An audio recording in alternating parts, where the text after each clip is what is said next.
성신여대 2018년도 수시 1차 문제 보겠습니다. 문제가 세 가지로 구성되어 있고 1, 2번의 경우에는 단답입니다. 그런데 3번이 천자분량이라서 예시나 이런 것들로 보완해 주지 않는다면 분량을 채우는데 상당히 부담스러운 그런 문제 유형이 될 것입니다. 이때 성신여대는 자율과 타율을 주제로 출제를 했습니다. 이 부분에 관련해서는 인간 본성론의 배경 지식이 있습니다. 그런데 집적성은 좀 떨어지는 만큼 포함시키지 않았습니다. 이 강의를 다 듣고 필요하신 분은 본성론을 한번 듣고 이런 자율과 타율의 논리적 기반이 또 어디에서 출발하는지 확인해 두십시오. 문제는 큰 틀에서 자율과 타율을 묻고 있습니다.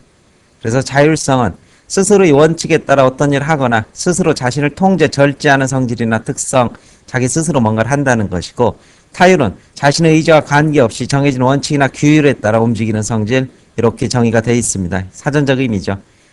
그런데 이러한 자율과 타율을 미학, 문학, 경제, 철학 등의 영역에서 자율과 타율의 원리가 어떻게 적용될 수 있고, 자율과 타율성의 원리가 충돌할 경우 발생할 수 있는 문제점은 무엇이고, 그리고 자율성을 구성하는 중심범 중 하나로 자유의 두 가지 측면, 즉 소극적 자유와 적극적 자유가 인간 삶에 어떻게 적용되는지 이 부분이 역시 독해에서 상당히 높은 난이도를 보이고 있습니다.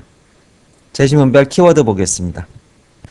제시문 가에서는 미적 자율성 혹은 예술의 자율성의 본질이 무엇인지 설명을 하고 있고, 전통적으로 미 혹은 예술은 진실이나 도덕적 선과 하나로 간주되었고 근대 초기에도 인식론과 결부되었으나 누가 바로 칸트에 이르러 미 혹은 예술이 바로 바깥의 영역과 분리되면서 독자적인 자율성의 토대를 마련할 수 있었다, 이렇게 전개를 하고 있습니다. 제시문 나에서는 마광수 교수의 즐거운 사랑, 나는 야한 여자가 좋다, 뭐 유명한 소설이죠. 아주 문제가 사회적 문제가 됐었던 그런 소설의 출판과 관련된 검찰의 음란죄를 적용해서 처벌했습니다. 문화예술계의 표현의 자유와 그 다음에 이것을 규제하려는 이런 검찰과의 대립을 설명하고, 이에 대해서 그 문단 측에서는 문학은 오로지 문학이라는 수단 내에서 미적 현상으로 다루어져야 하기 때문에 도덕과 결부시켜 판단할 수 없다, 이 무죄란 뜻이고, 하지만 검찰은 형법상의 음란죄는 표현의 자유와는 별개 문제라는 입장에서 예술 바깥의 자태, 즉 법이죠. 법과 선량한 풍속을 해칠 수 있다는 이러한 잣대로 추정해서 기소를 했던 사건입니다. 제시문 다에서는 애덤 스미스죠. 경제에서 역시 자율과 경쟁의 원리. 경제는 오로지 경제적 관점에서 자유롭게 놓아두어야 하고, 그럴 경우 경제는 보이지 않는 손의 원칙에 따라서 더 잘 발전한다. 경제의 자율성입니다. 제시문 나에서는 간계와 사랑의 줄거리, 극일부가 들어있는데, 사랑하는 연인 페르디난트와 루이제의 결혼을 둘러싸고 벌어지는 외적 간섭과 이에 반응하는 두 인물의 태도가 드러나 있습니다. 그래서 페르디난트는 자식의 결혼을 정략적으로 이용하려는 아버지의 간섭에 맞서고, 루이제는 아버지의 간섭을 거부하지 못합니다. 그래서 페르디난트는 자율적인 측면을, 루이제는 타율적인 측면으로 이렇게 분석이 될 것이고, 그러나 페르디난트는 지나치게 자율적인 요소를 강조한 나머지 뜻에 배치된 루이제를 죽이고 자신도 죽음으로써 자율성의 충분한 내적 기반, 예를 들면 이성적 자아 확립, 그리고 책임, 타인과의 관계, 이런 것들을 간과했을 경우 방종에 흐를 수 있고 결국 극단적인 충돌과 위험으로 갈 수 있음을 이렇게 시사해주고 있습니다. 제시문 바에서는 소극적 자유와 적극적 자유로 이렇게 분리를 해서 설명을 하고 있고, 이게 핵심적인 분석의 틀이 됩니다.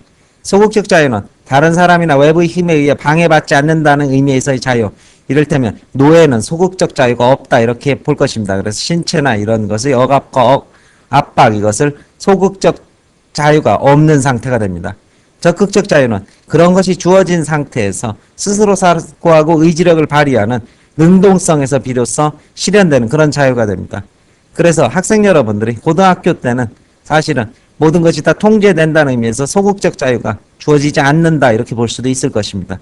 이제 대학에 갔을 때는 소극적 자유가 주어지게 되겠죠. 자기가 자기 스케줄을 짜고 자기 일정을 관리할 수 있을 때 비로소 능동적 존재가 되지만, 이때 그것을 잘못 사용하게 된다면 또 대학교 1학년 때는 술에 찌들러서 준폐인이 되는 것이 바로 적극적 자유를 제대로 활용하지 못한 대학생의 모습입니다.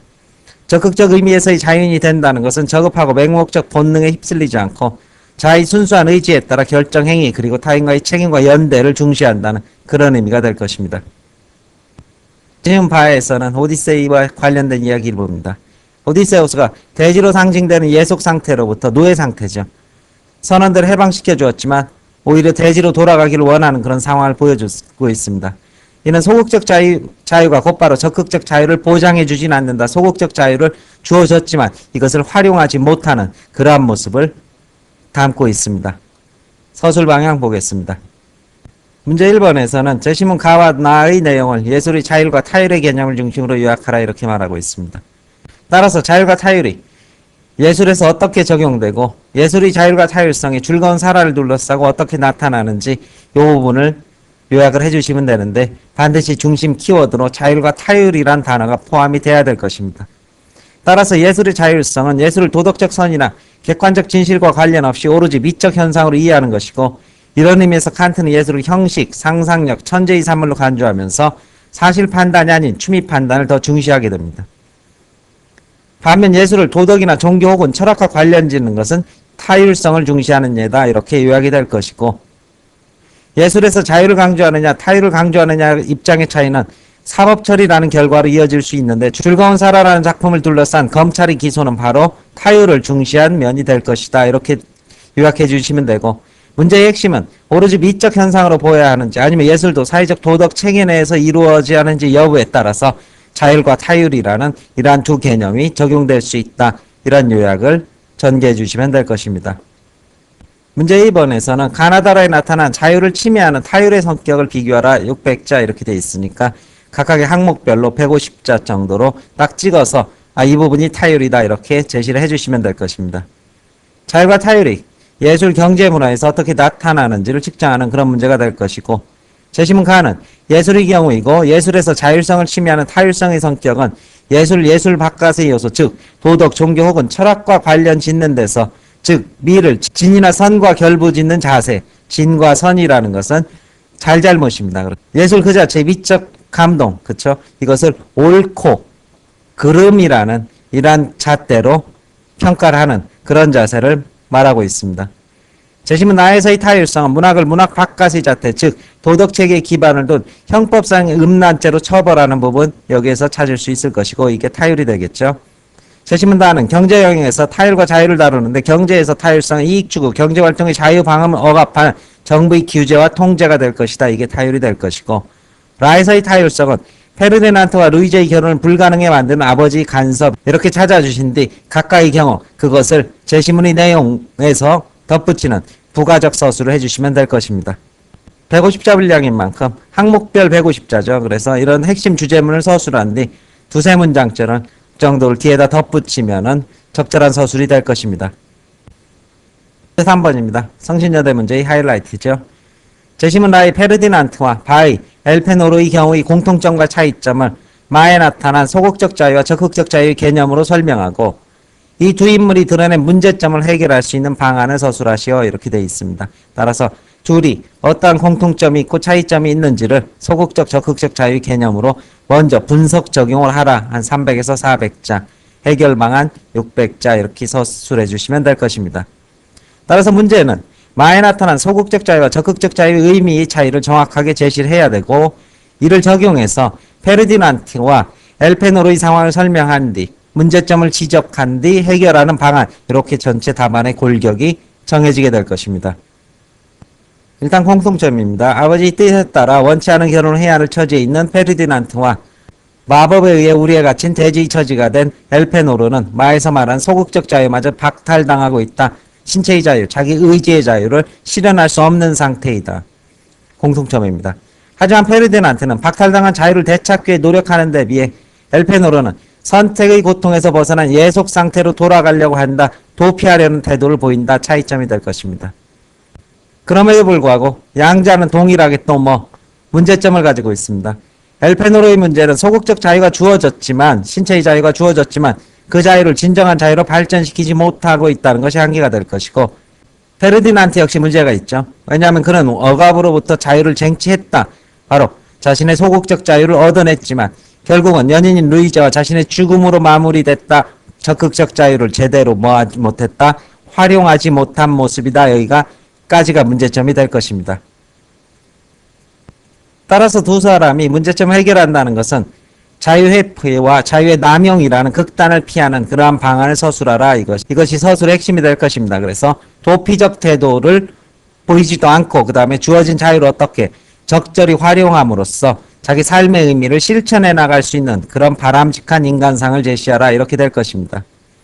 자, 이 부분을 좀 더 이해하기 위해서 간단한 비문학 지문 하나를 본 뒤 나머지 서술 부분을 간단하게 덧붙이겠습니다.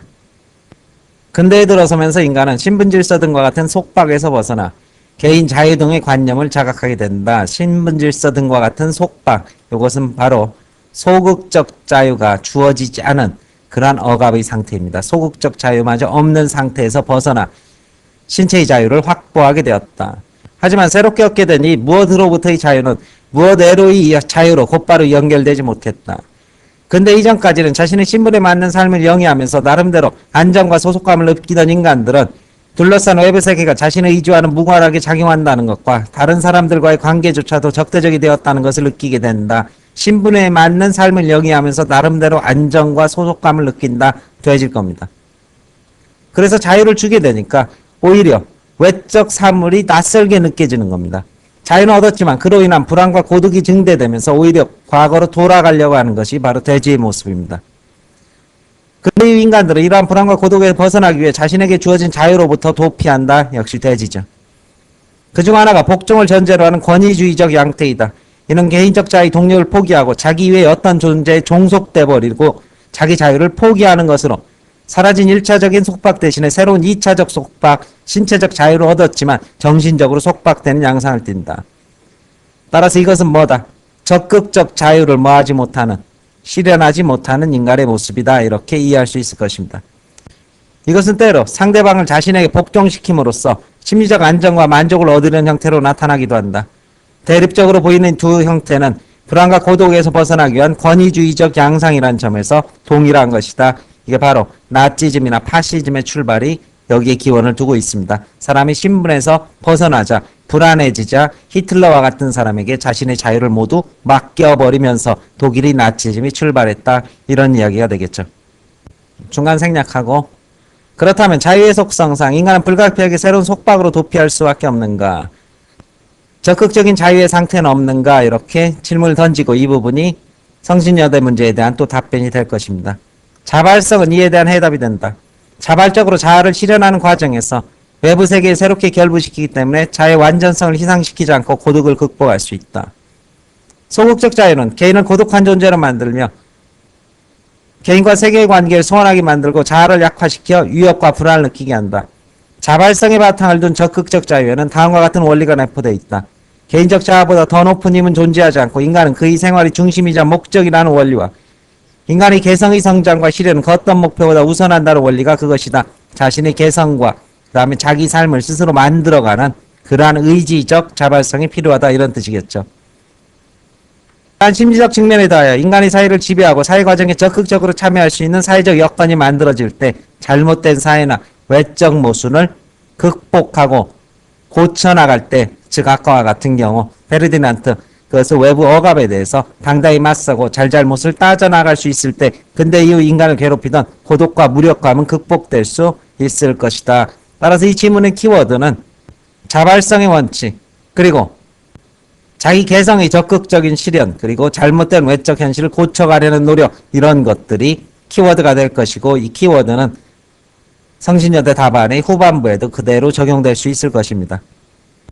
따라서 제시문마에서 말한 적극적 자유의 시사점을 어떻게 도출하냐? 의무와 책임의 자유, 그리고 능동성과 자발성을 가지고 자유를 실현해 나가되 타인과의 공존이라는 책임의 영역을 항상 분명히 하고 그리고 자신의 개성과 의지를 실현해 나가면서 공존할 수 있는 상호 존중의 그런 자유의 실현, 이것이 필요하게 될 것이다. 이런 식의 서술이 여기에서 가능하게 될 것입니다. 간단한 예를 하나 들겠습니다. 인터넷 공간에서 이 자유는 그것이 지나치게 남용되고 혼란스러울 때 인터넷 등급제를 해서 아예 접근을 불가능하게 합니다. 이러한 등급제는 소극적 자유마저 어떻게 박탈하는 것입니다. 따라서 이런 등급제보다는 이것을 풀어줬을 때 개인이 자발적으로 인터넷 내에서 적극적 자유를 통해서 인터넷을 즐기고 향유할 수 있어야 됩니다. 이 과정에서 남들이 하니까 우회해서 같이 안티 사이트 만들어서 정신없이 미친 짓을 하는 것은, 여기저기 휩쓸려 다니는 것은 바로 자신에게 주어진 이러한 적극적 자유를 잘못 활용하게 되는 것입니다. 그 속에서 건전한 능동성과 자발성, 그리고 자신의 주체적 의지와 판단을 가지고 인터넷에서 건전한 활동을 해나갈 때 자신의 적극적 자유를 실현해 나가는 것이다. 이렇게 비유적으로 설명할 수 있을 것입니다. 설명 마칩니다.